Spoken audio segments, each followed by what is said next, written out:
Good morning madam. என்ன ஜானு, எதுக்கு inspector வர சொல்லியிருக்கா? இரு தமிழ், உன் போன்ல உங்க அப்பா போட்டோ இருக்குல்ல, அதை கொடு.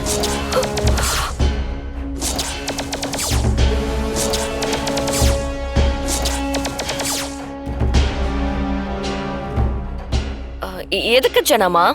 நீ உங்க அப்பாவை கண்டுபிடிக்கணும்னு சொன்னல, அதான் தேட சொல்லியிருக்கேன்.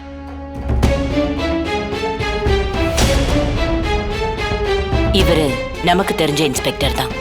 ஐஜியோட ரெக்கமெண்டேஷன்ல வந்திருக்காரு.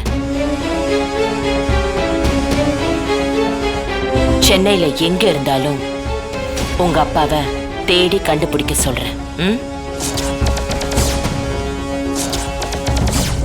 தமிழ், இப்ப மாட்டினியா? ஆனா அந்த ரத்தனம் கிடைச்சிட்டா அது நமக்கே பிரச்சனையா மாறிடுமே. இப்ப என்ன பண்றது? ஒரு பக்கம் தமிழ் மாட்டிக்கிட்டான்னு சந்தோஷமா இருக்கு, இன்னொரு பக்கம் ரத்னம் இவங்க கையில மாட்டினா உண்மை தெரிஞ்சு இவங்க சேர்ந்துட்டாங்கன்னா அப்படி நடக்க விடக்கூடாதே. ஜனமா, ஆமா, தமிழ் ஏற்கனவே கம்ப்ளைண்ட் கொடுத்திருக்கு, தேடிக்கிட்டு தான் இருக்காங்க. மறுபடியும் இன்னொரு கம்ப்ளைண்ட் எதுக்கு?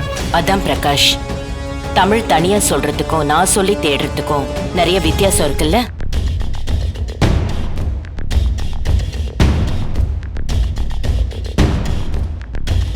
தமிழ், என்னம்மா எதுக்கு தயங்குற? அத்தை தான் கேக்குறாங்கல்ல போட்டோ, உங்க அப்பா போட்டோ தானே, குடுமா. அப்பா இல்லாத பிள்ளைங்க நினைச்சு அவங்க எத்தனை நாள் தவிச்சிருக்காங்கன்னு எனக்கு தெரியும். இந்த குடும்பத்துல இருக்கிற எல்லாருக்குமே தெரியுமா. குடுமா, அவங்க கேக்குற போட்டோவை கொடுத்து விடு.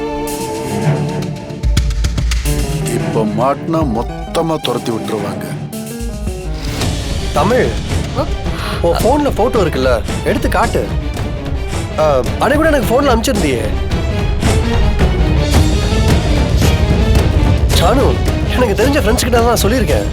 தமிழ், போன்ல போட்டோ இருக்கு தமிழ், எடுத்து காட்டு.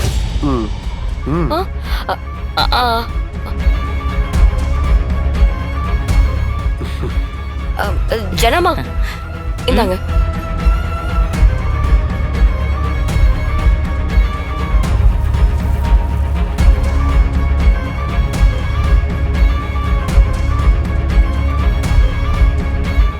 இன்ஸ்பெக்டர் மேடம், இத பாத்துக்கோங்க.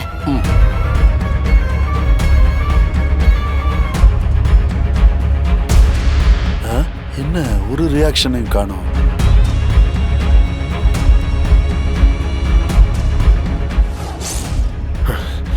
இப்போ என்ன பண்ணலாம்?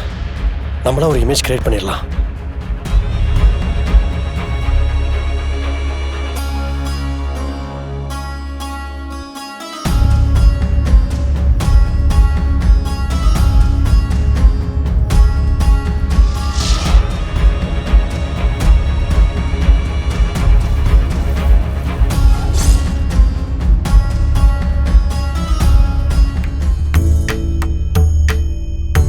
வினோத்தோட தம்பி, ரொம்ப தங்கமான புள்ள. நம்ம ஃபேக்டரியில தான் வேலை பார்க்கறான். மாசம் 1 லட்சம் ரூபாய் சம்பளம். சொந்தமா வீடு இருக்கு. அவனோட சின்சியாரிட்டிக்கு கண்டிப்பா நம்ம கம்பெனிலேயே அவன் திறமைக்கு அடுத்தடுத்து போஸ்டிங் கொடுத்து பெரிய நிலைமைக்கு கொண்டு வந்துருவேன். இதெல்லாம் எதுக்கு என்கிட்ட சொல்லிட்டு இருக்கீங்க? பின்ன உங்க வீட்டு மாப்பிள்ளைய பத்தி உங்ககிட்ட சொல்லாம வேற யார்கிட்ட சொல்றது?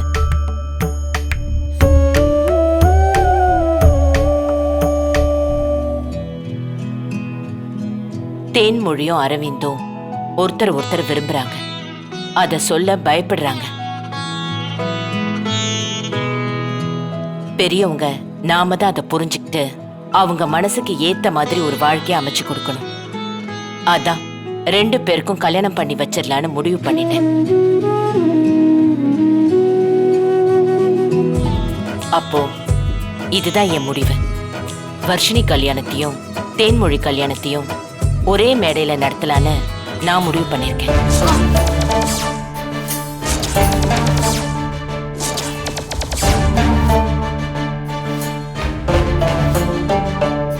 நல்ல முடியுமா?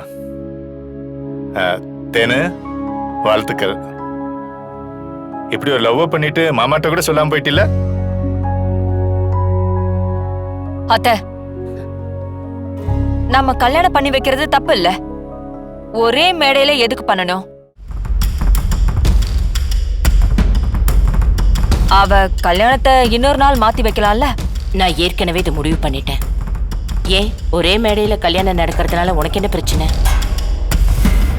சரிங்க அத்த, உங்க விருப்பப்படியே பண்ணுங்க.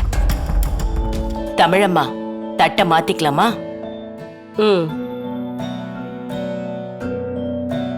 தமிழ், ஜனமா தட்டை எடுத்துட்டு வா. ஆ,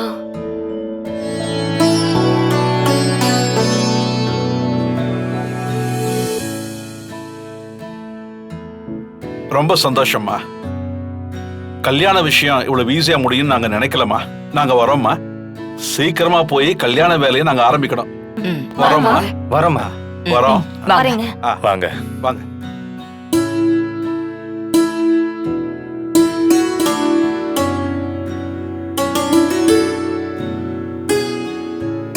ஆசைப்படுறது தப்பில்ல. ஆனா அதை அடையறதுக்கு போராடணும். உண்மையை சொல்றதுக்கு தயங்க கூடாது. அதுதான் ரொம்ப முக்கியம். ம்?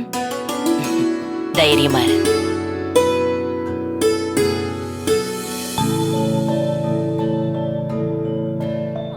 இது ஜனாமா நடத்துற கல்யாணம். அப்படி இருக்கும்போது இந்த கல்யாணத்துல அம்மாவும் கலந்துக்க முடியாது, அப்பாவாலையும் வர முடியாது. அம்மா அப்பா 2 பேருமே இல்லாத அப்படி ஒரு கல்யாணம் எனக்கு தேவையா? வாழ்க்கையில ஒரே ஒரு தடவை நடக்க போற நல்ல விஷயம். எதுக்கு போய் பெத்த தாயும் தகப்பனும் இருந்தும் இல்லாம நடக்கிறதெல்லாம் ரொம்ப கொடுமைக்கா. அப்படி ஒரு கொடுமை எனக்கு நடக்க வேண்டாம். உன்னோட கல்யாணம் தான் அவர் இல்லாம எப்படியோ நடந்துடுச்சு. இப்போ ஏன் கல்யாணமோ அதே மாதிரி நடக்கணுமா? தேனு என்ன பாரு, குறிச்ச தேதியில குறிச்ச மண்டபத்துல உனக்கும் அரவிந்துக்கும் கல்யாணம் நடக்கும். அதுவும் ஜனமா தலைமையிலேயே நடக்கும். அதே கல்யாணத்துல அப்பாவும் அம்மாவும் வந்து அர்ச்சதை போட்டு உனக்கு ஆசீர்வாதம் பண்ணுவாங்க.